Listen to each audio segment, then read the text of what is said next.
Em, can you believe we started Interview Boss in 2021? Not really. It's insane. That's a lot of episodes and a lot of hours of talking. Oh my gosh, it is. And if you're scrolling through all of our episodes, you might scroll straight past something that you really, really needed. Yes, we're always getting messages from people asking us to do an episode on something, and I'm like, we already have. So we've put together playlists to help you find the episodes that are exactly what you need, suited to your situation. They're all categorized. If you're applying for jobs, we have episodes about resumes, cover letters, job ads. If you've been offered your dream job, we have episodes on resigning, exit interviews, and how to impress at your new company. And we even have a very special playlist that's very popular for if you have an interview coming up immediately and you need just our most recommended hard-hitting episodes between now and then. For all our last-minute listeners. It's all there for you. You can browse by category and check out all the playlists at interviewboss.com.au/podcast. This person had posted saying, we get a lot of people who are scared about the ATS. You don't need to be scared about it, and here's what it really does. And I was like, they're scared because of you. They're scared because of you.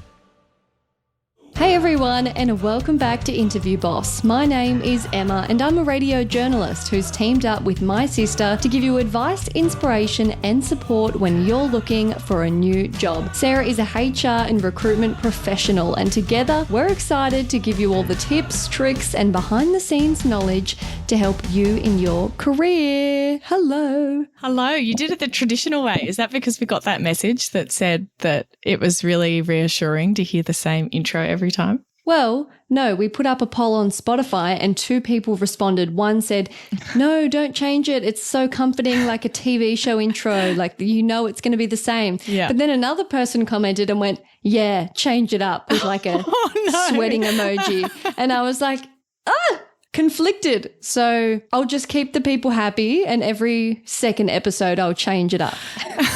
But maybe it needs a full rewrite. Maybe we should it probably does. Well, look, we will consider that. If you haven't worked out by the title already, this is our season finale episode. So a bit of a disclaimer. If you're panicking and you've got a job interview or there's something you need advice, you're in like practical mode only, probably maybe not the episode for you right now. Yeah, skip this. But if you love us, you're ready to, round out the year with us, have a laugh, this is the episode for you. Yep, exactly. And I also think even if you are still looking for that right job, a lot of things, unfortunately, they close down over the end of the year. Slow down. Yep. Jobs stop getting posted. There's still definitely hiring happening, but most companies start to wind down, go on their shutdown, and it'll be the kind of thing where it's have a break, disconnect from the horrible job search and have a look, reset in Jan. And so that's kind of what we're going to do as well. This is our last episode of the season for the year. And we're going to have a little break as well, and we will be back in Jan, but we thought we'd finish off the season with a bang. And so a bit of a different episode. We don't even have a shout out this one because this is just... No, we've axed it just for this week. But yeah, on that note, of Sarah saying that, things often pick up in the new year. We will be back and better than ever in the new year, ready to help you with your new year, new me, energy, new job, search goals. So hang on in there, but take a break. This episode was actually meant to come out last week, but in true end of year fuckery, what happened? You were sick. Oh my God, I was so sick. I had a few people who booked in for coaching sessions and I couldn't do them because I had a cough that meant that if I talked for like more than 10 minutes, I would have one of those coughing attacks, where it starts as like a little like and then you can't get rid of it and you're like dying and there's nothing you can do to fix that. You have to leave the room. One thing about coughing is if you're trying to contain that shit, it's going to get angrier. It's like when you're in an exam or like during COVID when coughing was frowned upon, you'd like in the supermarket, you'd try to get rid of it and then you just, you have to let the cough. I know. Or you have to relax, actually. Yeah. I think it's when you panic, it makes it worse. You have to just it's okay to cough and then it will just go away a little bit. I wanted us to, still press on if we could, charge home. And so I messaged Sarah and I said, how you feeling? And she's like, not great. And I'm like, how's the voice? And she's like, I said I feel okay, but I'm coughing. And I was like, well, we can just pause and like. You said we can try. And I was like, oh, yeah, okay, we can do that. And I was like, how's the voice sound? And you were like, not great. And then she sent me a voice memo and she was like, testing, Sarah and Emma. And I just was like, don't love that. Being the audio queen that I am, the industry I work in, I was like, I don't love that. That's not going to work for me. I can't put the listeners through that terrible audio. What happens when you have a croaky voice like that? It's awful. I sound like shit and get sent home. Also, I have to throw it out there that you don't have the best set of health issues for someone whose voice is very important. No, I get sinus infections all the time. I used to get tonsillitis all the time. Then I got my tonsils taken out and that whole upper head congestion. Do you know voice what I always think about when you were getting your tonsils taken out and you were telling me about it and you were like, well, the thing is that sometimes it doesn't even help that much, but like, you know, I have to get them taken out. I'm so excited. And then you were like, do you know what I read the other day? Sometimes they can grow back. You were like, imagine I go through all of this and they fucking grow back. I'm so repulsed by the thought of that. But you know what? This is really rogue and random. But to any other tonsillitis sufferers out there, be warned, you'll get them out and it will be the best thing you ever do. But for me, the infection, germs, illness just went, oh, no more tonsils, all good, we'll go up your nose. And then I started getting recurrent sinus infections. So love that for me. And you still have to pluck gross stuff out of the back of your throat. Ew, people don't need to know that. Hey, this is an end of year episode. This is not our normal listeners. This is people needing entertainment, a bit of a break, lighthearted. So normally our episodes are planned and a little bit structured by me, but this time Emma's taken the reins. She's Santa Claus. She's taken over. She's guiding the sleigh tonight. And I thought, what better way to round out the end of the year than to air our grievances? And we're going to air a lot of grievances. We're going to air our personal grievances about what it's like to run a podcast with each other.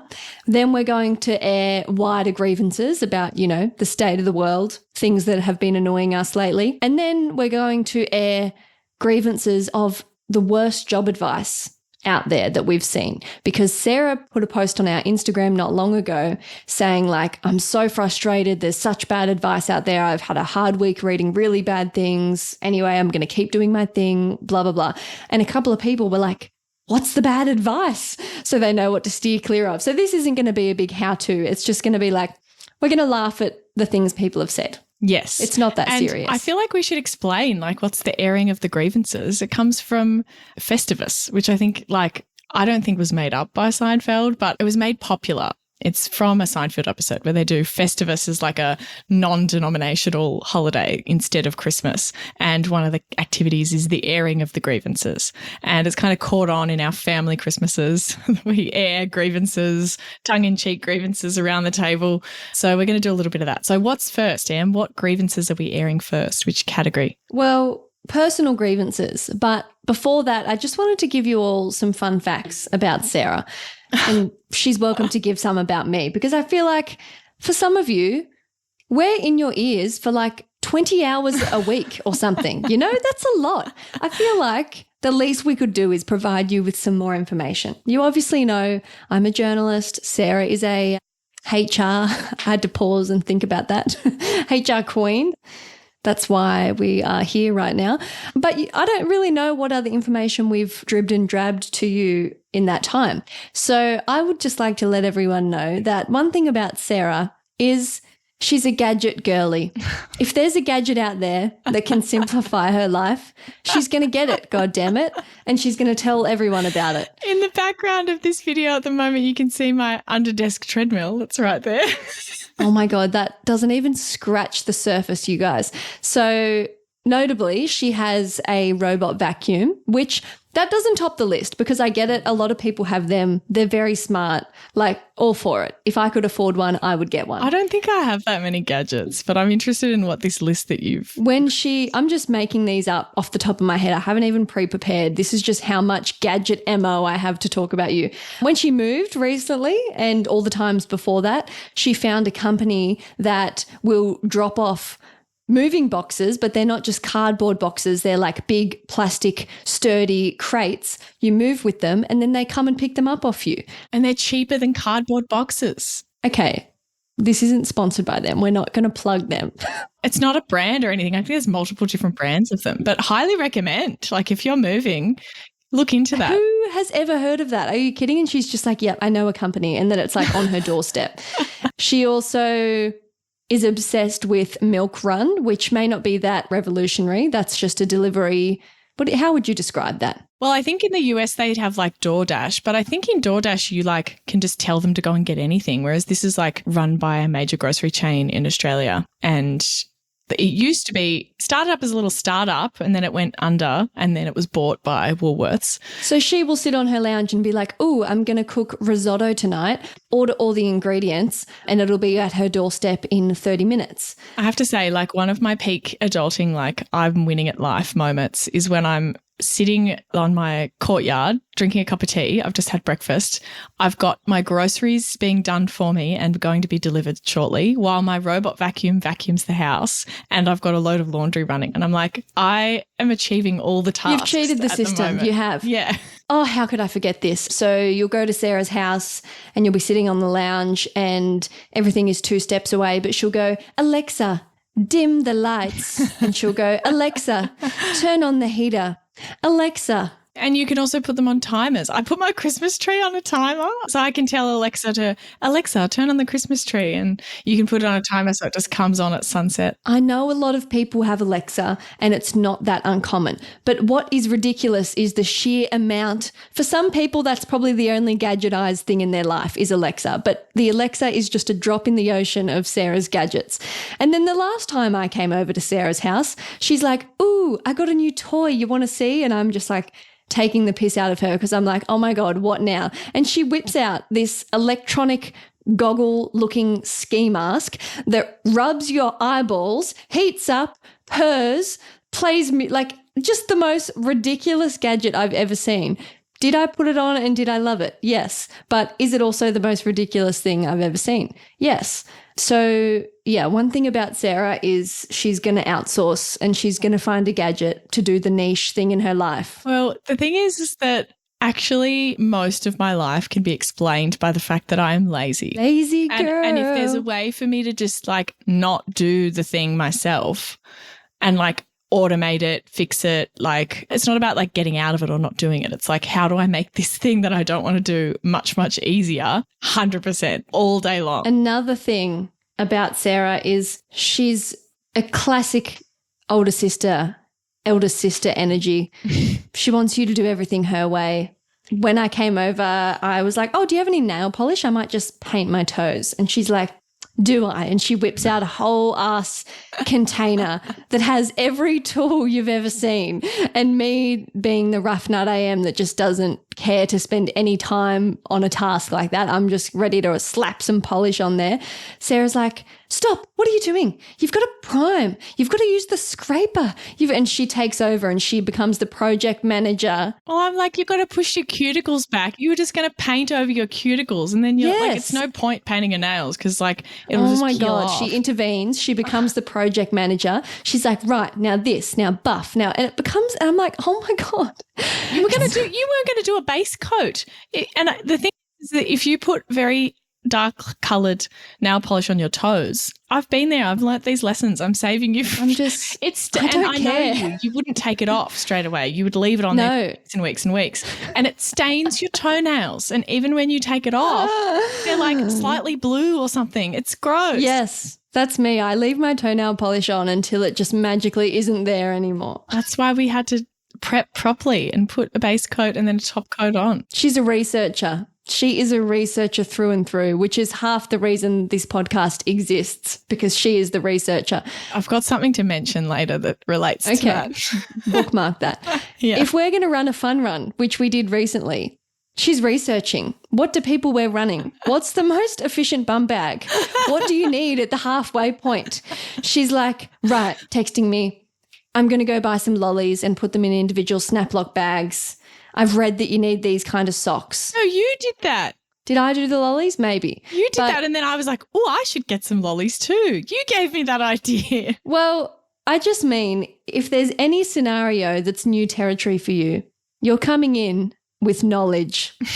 You love your knowledge. You do not want to rock up unprepared for anything. No, I don't. I even went to Vinnie's and got us jumpers that we could wear because it's cold in the morning, and then you can like leave them at the starting line. And for City to Surf in Sydney, they actually have like a donation van that comes around and collects all the discarded things, and it goes back to Vinnie's. So essentially, like, you're not like littering. They will actually go and collect them and basically take them back to where you bought them from. So I got us all jumpers and we were toasty warm on the way there. Anyway, I just thought everyone should know that for a bit more context about Sarah. Researching and gadget queen.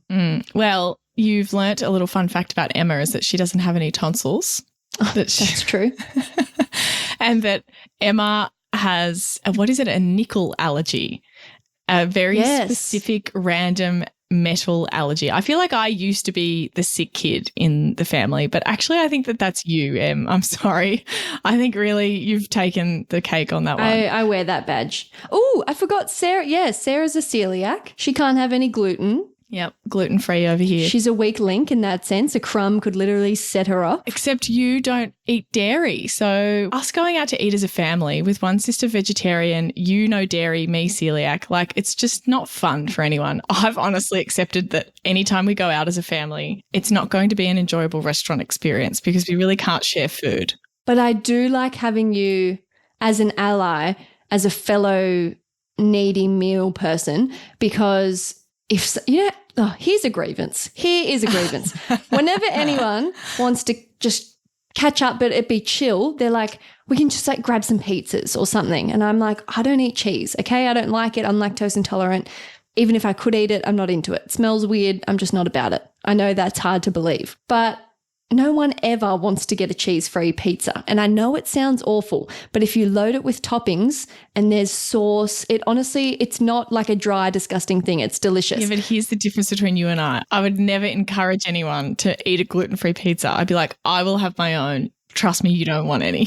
But I will link up with you and be like, I'll eat a gluten-free pizza if we can get no cheese on it, and then we can split it. And we have done that on occasion. I don't know if I've ever eaten a cheeseless pizza. You definitely have. Well, I'll throw in a grievance then that's related to food stuff. Look, I really love when people think about you and cater for you, and it's so nice of them, right? To be like, oh, Sarah, we knew you were coming, so we got XYZ. It's so nice, don't get me wrong. But a lot of gluten-free food is terrible. Some of it's really great, and a lot of food just happens to be gluten-free, like it just naturally anyway, so I can eat a lot of regular things. But then you end up in a situation where you kind of have to eat the thing that they've specially bought for you, even though you look at it and it's like, oh, you've got the home brand gluten-free biscuits that taste like cardboard, and you're like, oh, thank you so much. Like, oh, take them home with you. Or like, oh, it's a gluten-free wrap of like, again, the brand that when you fold them, they crack because they don't even actually wrap properly and you have to eat it. Sometimes I would prefer that people just didn't go out of their way because then this guilt and expectation and you have to eat the thing that they provided. And it's a lot of pressure. Or people observe, because you've got the special meal, people can then tell exactly how much you have or have not eaten. They're keeping tabs on you. Yeah, whereas it'd be you want another bite? You didn't like it? Easy to kind of like fly under the radar. Like, let's say you went to someone's house and you were having a meal or whatever and you weren't that hungry. It's pretty easy if you're all eating the same thing to like kind of fly under the radar or like only serve yourself smush it around on your plate. Yeah. But if you've got the special meal that's only been created for you, that's a lot harder. And then you have to answer questions about like, oh, was it no good? And you're like, oh, I don't want to have a conversation about how much I've eaten. It's just not a topic of conversation that I really want to discuss. So shout out to anyone who's in that position. If you know, you know, like the whole having an intolerance or something that means you can't eat certain foods is a whole grief process and changes your relationship with food forever.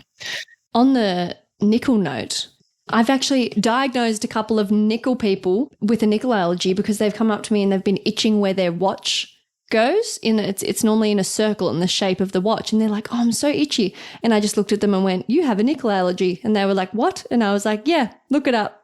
So if you get a rash where your watch goes or a belt buckle goes or earrings go, you probably have a nickel allergy. Or around your mouth, you can get a nickel allergy from forks. You can.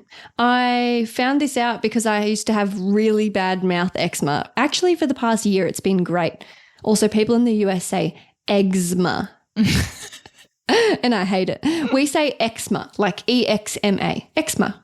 But I had really bad, went to all these dermatologists. It's been good lately, but used to be so bad. So I went and got a dermatologist like patch testing on my back where they put all the common allergens in products and everything. And the top thing that came back was nickel and cobalt, which is like two metals. So yeah, apparently. Aren't you allergic to the buckles on your Birks? Yeah. In summer, I get rashes along my feet from where the metal buckle on my Birkenstocks has been wet and rubbing on my feet. So. Oh, cute. And like canned food.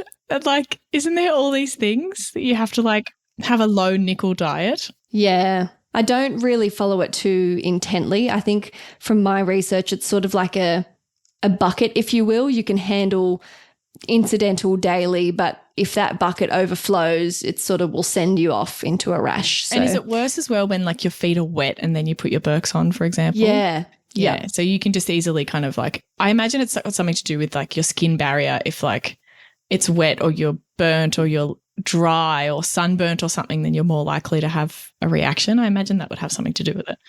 Great. Well, there's some fun facts. Yeah. Fun facts. All right. On to personal grievances about running this podcast together. Hey, Interview Boss listeners, if the podcast just isn't doing it for you and you need way more help to prep for your next interview, we have the perfect thing for you. Interview Academy. Em, tell us all about it. This is huge. This is the love child of Sarah after doing hundreds of one-on-one coaching sessions, finding out what people struggle with the most, common mistakes. Sarah has created the ultimate course that you can do in your own time, self-paced, heaps of modules, videos, interactive quizzes, a workbook that will become your Bible by the end that you can take with you into your interview, because if you're a long-time listener, you know that we endorse taking notes into your interview. It's a game changer. Check out more about it at interviewboss.com.au/interview academy. Who wants to go first? You go first. Okay. All right. I'll start off. I'll ease in. So I'll start off less serious. We have to be careful with this because if you're listening and you have sisters, you know that like this could really get into quite the argument. We're going to stay friends after this. It's all in good fun. Yeah, but that's airing of the grievances. Of course we stay friends. That's how sisters work. You have a screaming match and then the next day you're like, do you want to see a movie? Yeah. Grievance number one is that every single time we record, every single time, you'll text me and say, can you get a shoot your shot? Even though that is my job. We both know that I'm going to do that every time. And you still ask me, and then it pisses me off because I was already going to get it. So the shoot your shot segment, I have to find someone that I want to pick for that. And it's just an unsung rule. I do it every single time and I have done for a very long time. So when I'm already doing it and then it goes, ping, can you get a shoot your shot? I'm like, so that's my grievance number one. Great. I'm not going to rebut. I'm just going to accept. Okay. Great. I don't want to get into a... So noble of you. Well, this could go on for quite some time. I'm just going to have a different grievance for you instead. Okay. Right. Great. Now, well, the first one will be, I'll keep on the same kind of theme. You make me be the general manager in terms of scheduling things. So that means that if we can't record for whatever reason, if I don't work out what day we'll make it up, then it won't get made up. I disagree. I texted tonight and said, can we do it at 6? Because I was like, otherwise it'll get late. I don't want to miss it. You sure have lots of thoughts on when you would prefer to record. I disagree. But you're not thinking about in advance, in ahead of like, what does this mean for us? What are the implications? What are the other days? What are we going to do? So it feels like I have the mental load of those things, which is probably why I then make sure that you're doing your bit every time. I completely rebut that. Great. Entirely. Well, you should accept the grievance as I accepted your grievance. No, not accepting that. I don't want to play anymore. No. No. Not accepted. I think lately we're great. You'll be like, I've got netball. And I'm like, okay, what about Sunday? Or we could do 2 Monday. No. Okay, I have one final one. I think this should probably wrap out the personal grievances because we need to turn our attention to someone else or this podcast won't come back next season.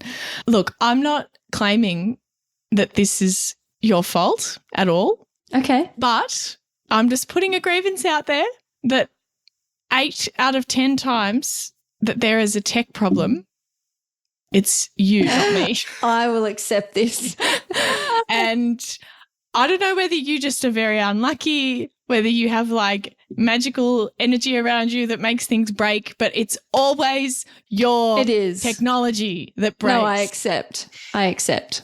And you are also not as good at fixing it. So then I've somehow got to fix it remotely for you. Oh my God. But you're a researcher. You're into that. That's your strong suit. I have one more to round it out. Oh.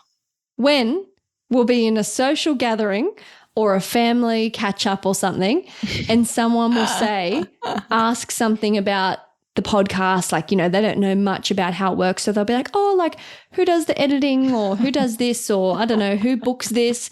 And Sarah will go with a smug look on her face, me.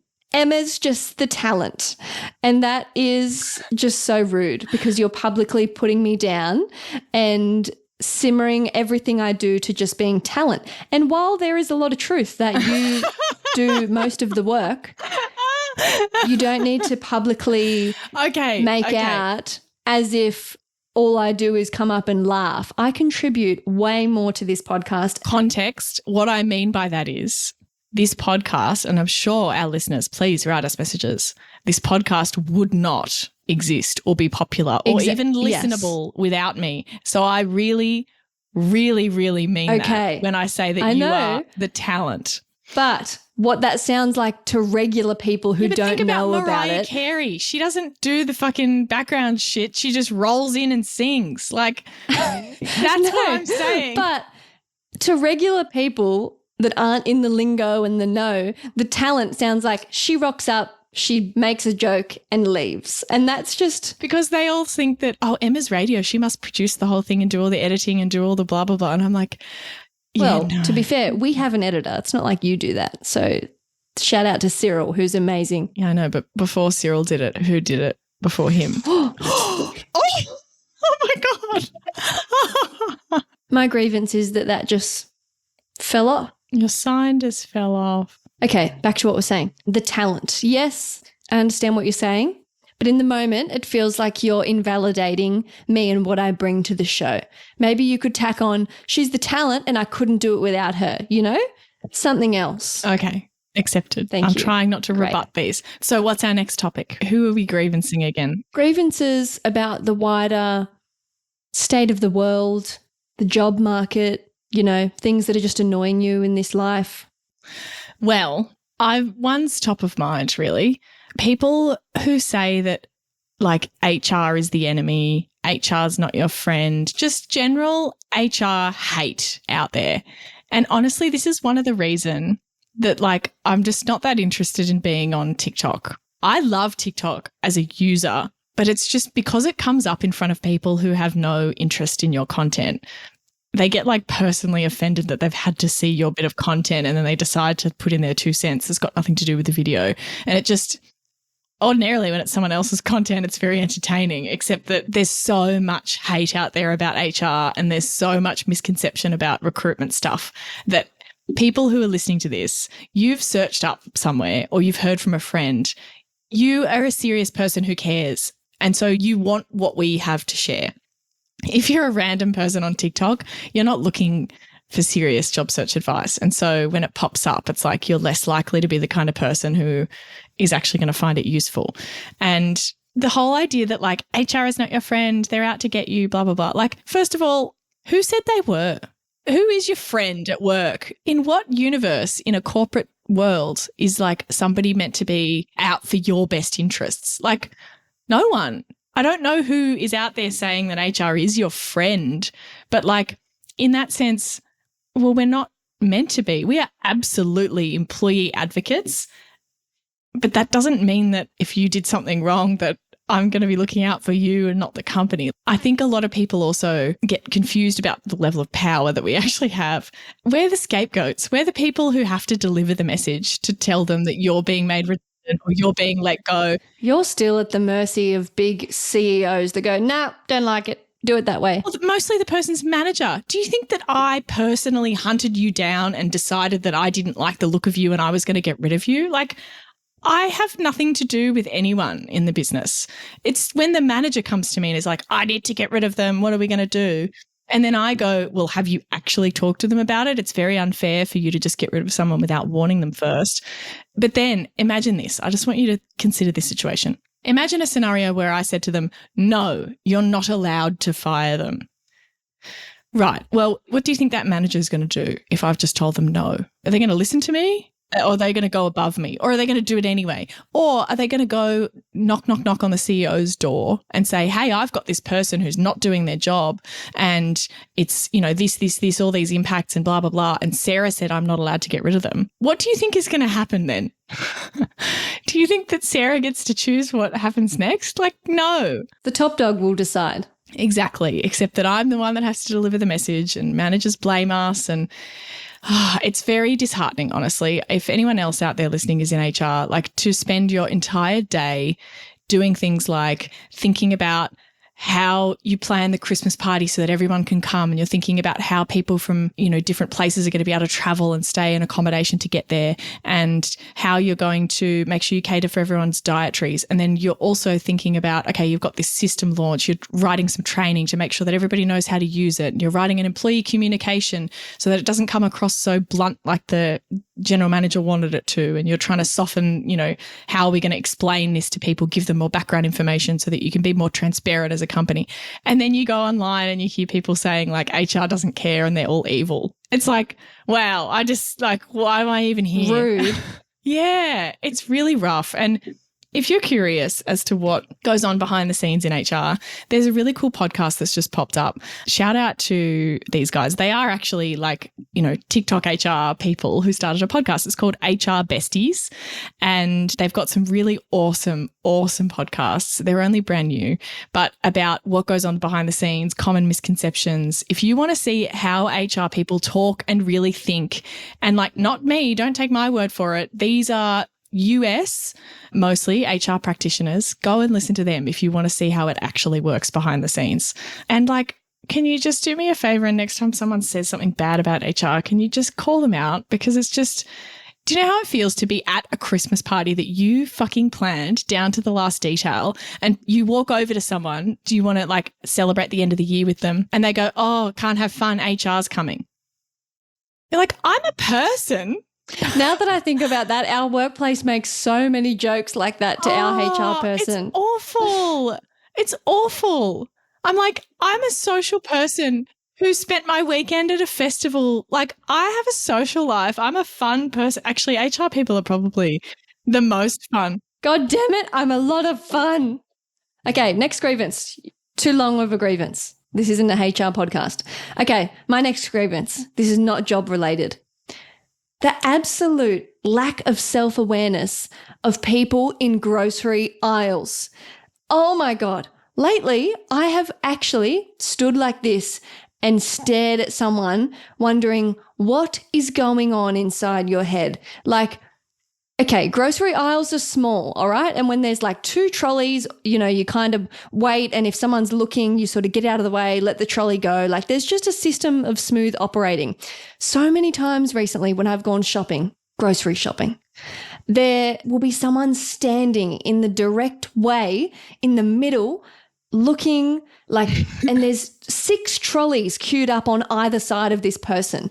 And they are just standing there like a stunned mullet, none the wiser, still browsing, looking at the shelves. Deciding what they're going to have for dinner. Or other times they'll be with their trolley, but in the middle. Again, like if you're browsing with your trolley, go to a side so that one lane can operate around you.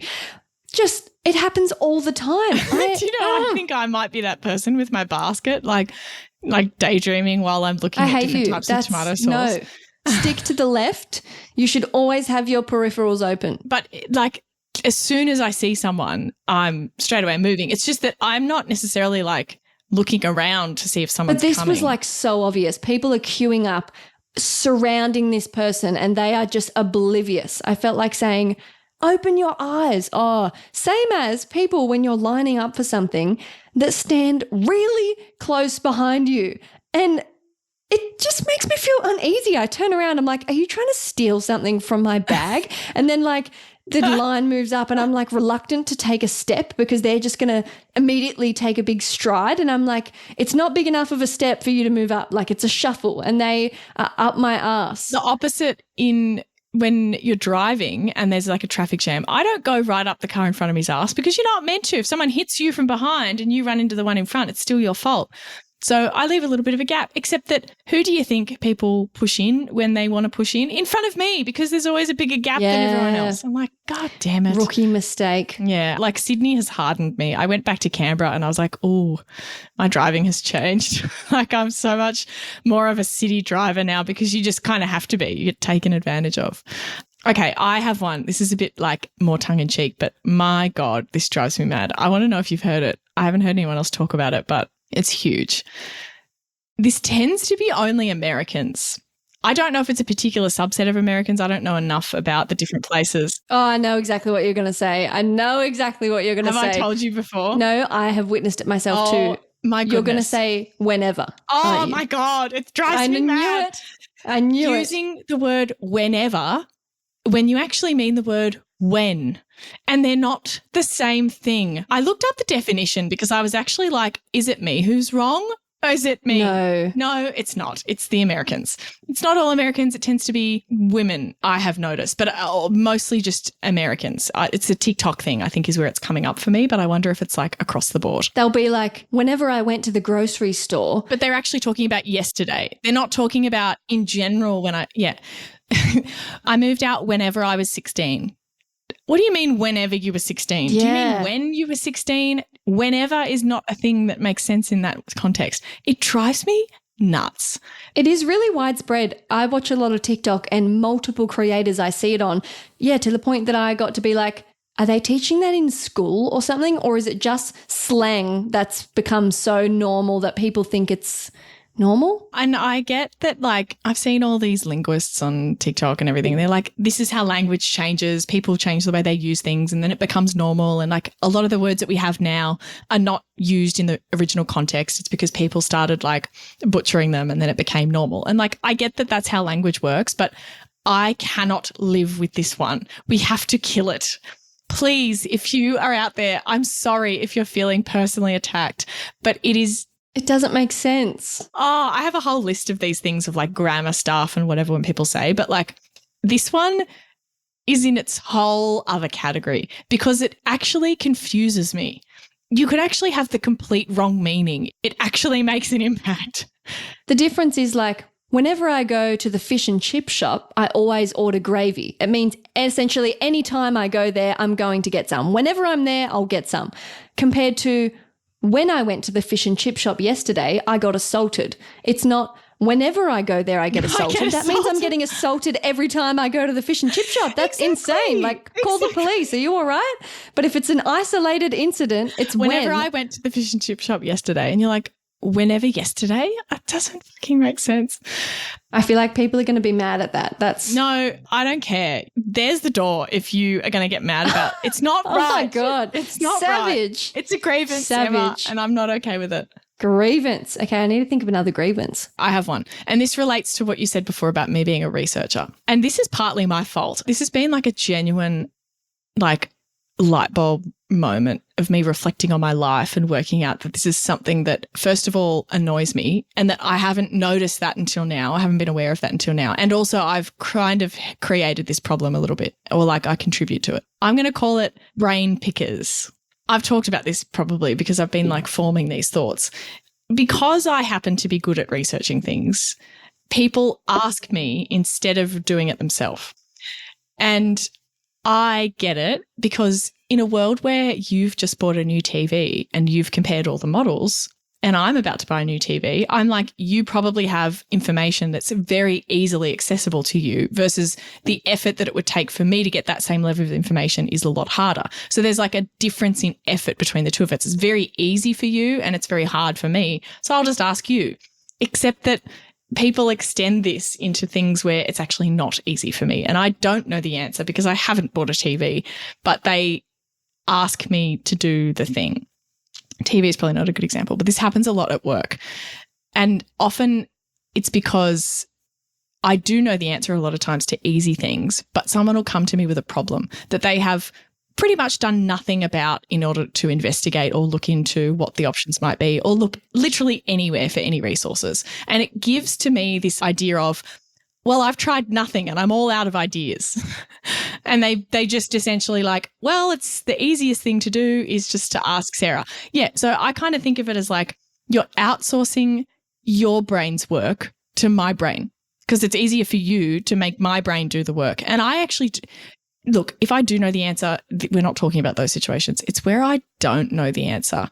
And like, I'm going to have to work it out from scratch just like you would. We have the same level of hard of working this problem out.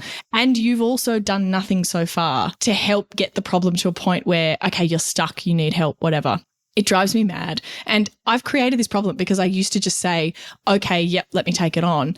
Whereas I now am being a lot more honest when, I don't know what to do.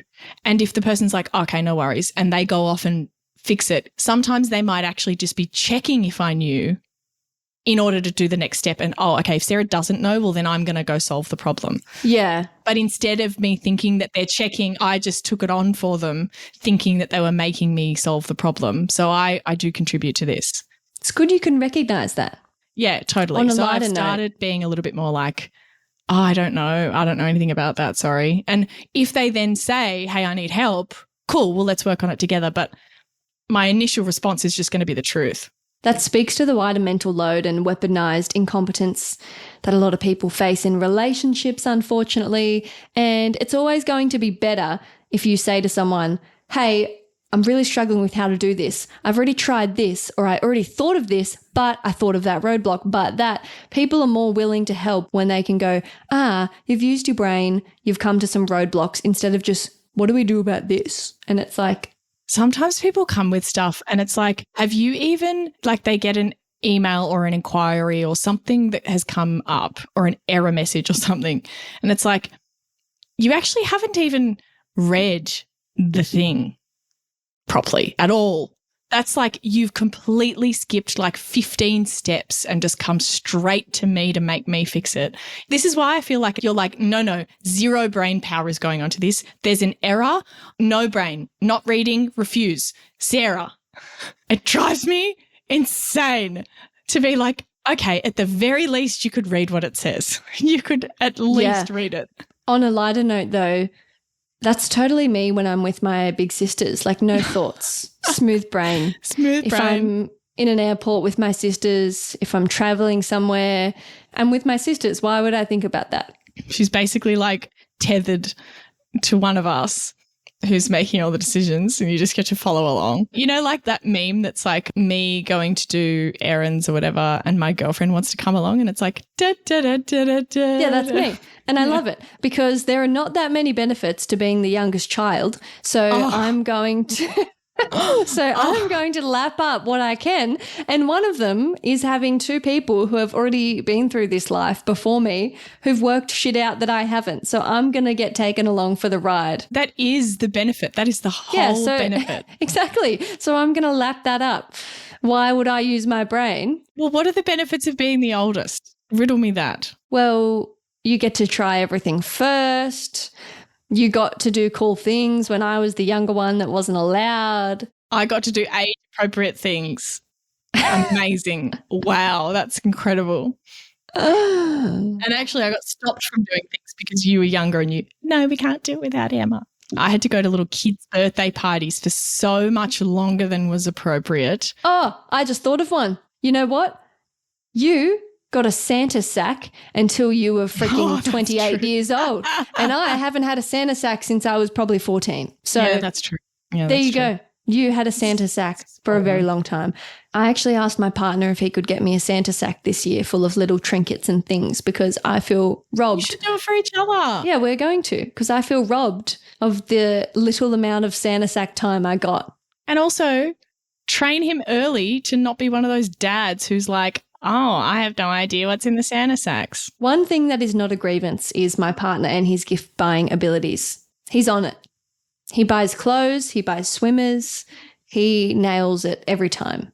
Blessed. Almost like he pays attention to you and what you say. Funny that. I can always tell though he's not very stealthy. Like I'll bring something home that I've bought and he'll be like, oh, that's nice. Where's it from? What size is that? Cool. And then I'm like in my head, he's taking note to That's so nice. Know where I shop. Yeah, it is nice. The next thing he can work on is like being more subtle and like doing a bit more research. Well, have we done with all the grievances? I feel lighter already, honestly. Yeah, I'm feeling pretty good. Oh, we haven't even covered like bad job search advice. Well, let me tell you a little story about the reason that I filmed that ranty little TikTok about like being so frustrated. People have this tendency to think that they know how to do stuff because they've done it for themselves before. And I get it. It's a hustle. I respect the hustle of like, I have a CV, therefore I can help other people write their CV. I get it.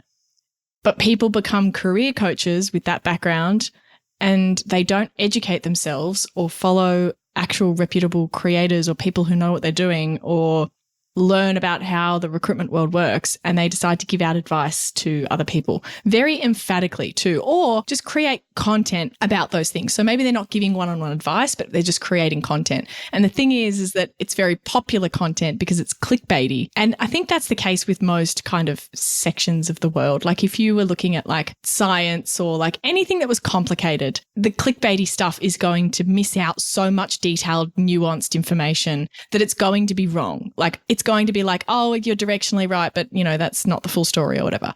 And so I think that that's the case for a lot of different industries, but it also so happens that job search is one of those things that it's very personal and it's very emotional and it's so opaque. People don't know what's going on behind the scenes. Unless you have someone who knows or you listen to us or you whatever, you have no idea what's going on and you can hear radio silence back from jobs and get rejected and you just don't know. So when someone tells you, hey, this is the reason, this is the hack, this is the secret, it's really attractive for you to cling on to that. And also when someone says, hey, it's this recruiter's fault that you're not getting through, here's the secret, here's the reason. It feels good because you can pinpoint it to something. It does. And it feels like, oh, this is the answer.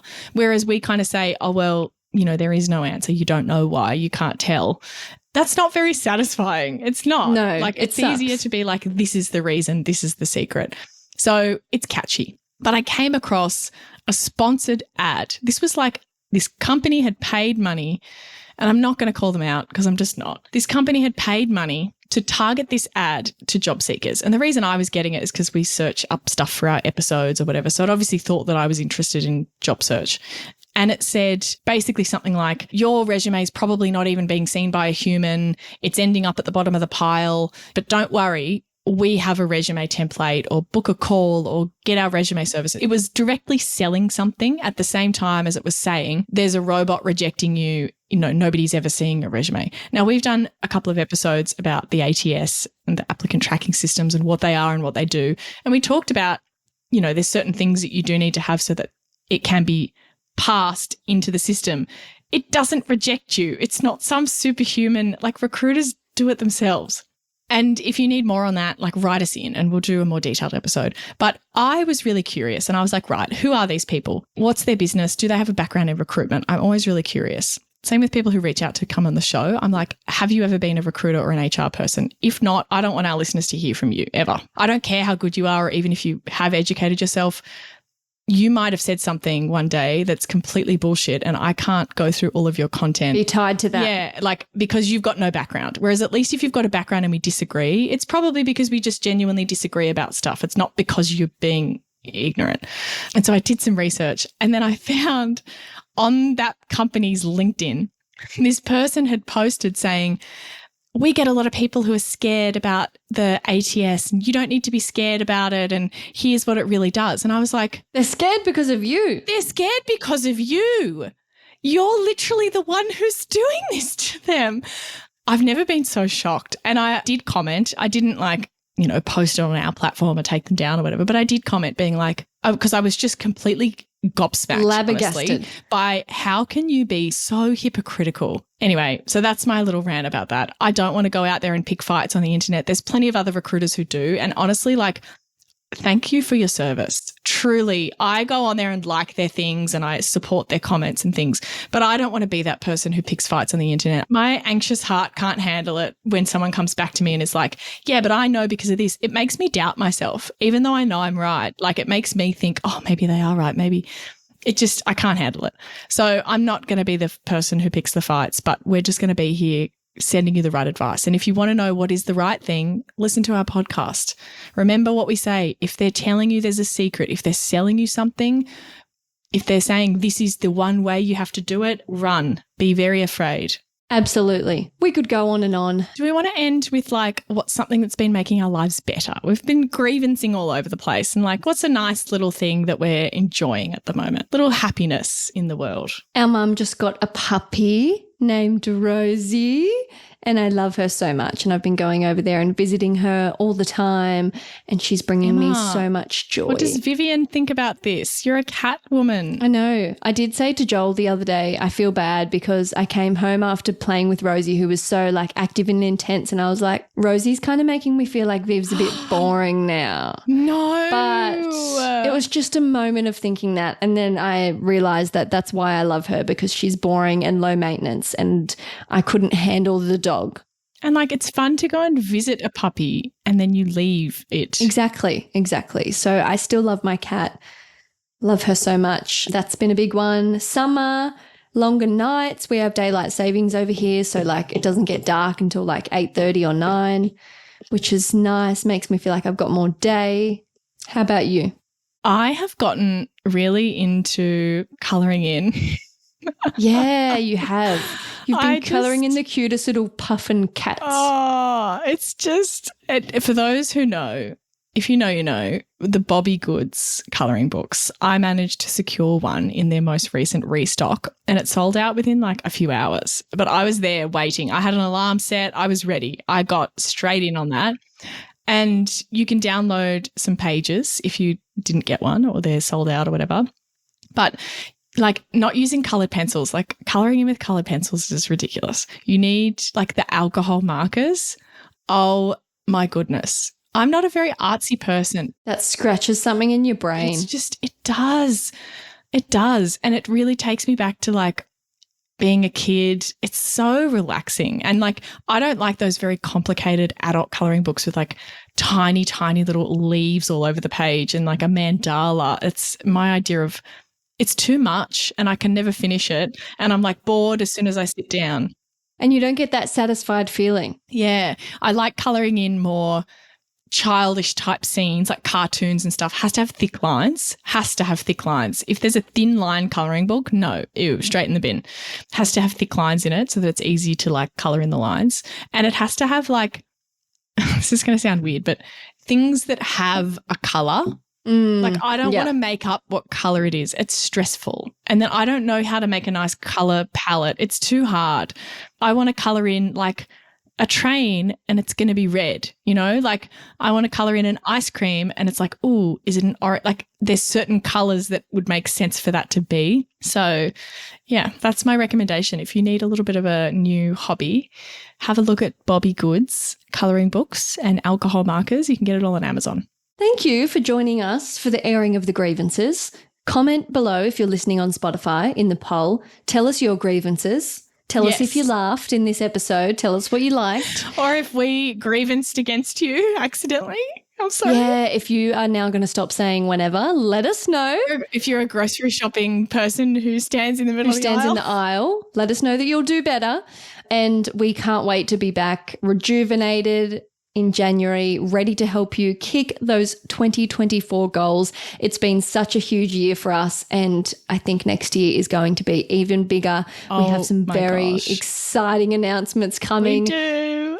And it's only the start. We can't wait to get bigger and better and help more people and keep fighting this good fight. All of the people who recommend us and who we've helped, like it's just, it keeps us going, and we have grown so much this year, and I'm so excited to see what we do next year. We've already got so many exciting things planned. It's going to be better than ever. So if you are hanging around still listening to this, I'm not going to do my normal outro, but stay tuned. Look after yourself these holidays, whether you celebrate Christmas or not. I hope you take the last, couple of weeks of the end of the year to rest, recover. If you need to, take a break from the search, come back fresh in the new year. And we'll be in your ears to support you the whole way. We'll be back in your ears in Jan. See you next year. Haha, I'm that person. See you next year. Hear you next year. Hear me next year.